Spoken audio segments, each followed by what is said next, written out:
বন্ধুরা, জানেন কি ইতিহাসের সবচেয়ে ভয়ঙ্কর অশ্বারোহী বাহিনী ছিল চেঙ্গিস খানের সেনারা? এই মঙ্গল যোদ্ধারা দিনে প্রায় ১৫০ কিলোমিটার পর্যন্ত ছুটতে পারত। অবিশ্বাস্য বিষয় হল, চলন্ত ঘোড়ার পিঠে বসেই তারা তীর ছুঁড়ে দিতে পারত নিখুঁতভাবে। শুধু তাই না, তাদের সাথে থাকত একাধিক ধরনের তীর। কিছু ছিল ভারী বর্ম ভেদ করার জন্য, কিছু আবার দ্রুত আঘাত করার জন্য। সবচেয়ে ভয়ঙ্কর ছিল তাদের কৌশল। এরা যুদ্ধের ময়দান ছেড়ে পালানোর অভিনয় করত।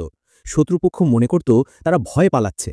যখনই তাদেরকে ধাওয়া দিতে যেত, তখনই হঠাৎ করেই তারা ঘুরে দাঁড়িয়ে চালাত ঝড়ের মতো আক্রমণ।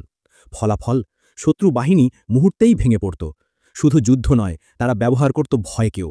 কোনো শহর আত্মসমর্পণ করলে বেঁচে যেত, কিন্তু যদি প্রতিরোধ করত, তখন মঙ্গলরা চালাত ভয়াবহ হত্যাযজ্ঞ। এই আতঙ্কই অনেক শহরকে যুদ্ধ ছাড়াই আত্মসমর্পণে বাধ্য করত। তাহলে বলুন তো, চেঙ্গিস খানের এই ভয়ঙ্কর কৌশল আজকের আধুনিক যুদ্ধে ব্যবহার করলে কি ঘটত?